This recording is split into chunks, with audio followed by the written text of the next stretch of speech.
વૈસે તો તમે ઓખા બેટ દ્વારકાને જોડતા સિગ્નેચર બ્રિજ વિશે ઘણું સાંભળ્યું હશે, પણ શું તમને ખબર છે કે 978 કરોડના ખર્ચે નિર્માણ પામેલ 2.32 કિલોમીટરની લંબાઈ ધરાવતા સિગ્નેચર બ્રિજને બનાવવા માટે 6.5 વર્ષો કરતાં પણ વધારે સમય લાગેલો હતો.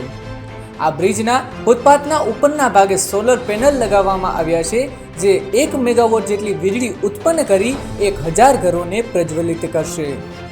આ બ્રિજની વપરાયેલ કેબલોની કુલ લંબાઈ 1811 કિલોમીટરની છે, જે માઉન્ટ એવરેસ્ટની ઊંચાઈ કરતાં 200 ગણી વધારે છે. આ બ્રિજ નિર્માણમાં કુલ 10,000 ટન સ્ટીલનો ઉપયોગ થયો છે, જે 100 બ્લુ વ્હેલ માછલીના વજનની સમકક્ષ છે. અને આટલું જ નહીં મિત્રો, બ્રિજમાં કુલ 1.5 લાખ ઘન મીટર કોન્ક્રીટનો વપરાશ કરવામાં આવ્યો છે, જે એફિલ ટાવરના બજાર કરતાં 40 ગણું વધારે છે. શું તમને સિગ્નેચર બ્રિજના આ રોચક ફેક્ટ વિશે ખબર હતી? અમને પણ કોમેન્ટમાં જરૂર જણાવશો.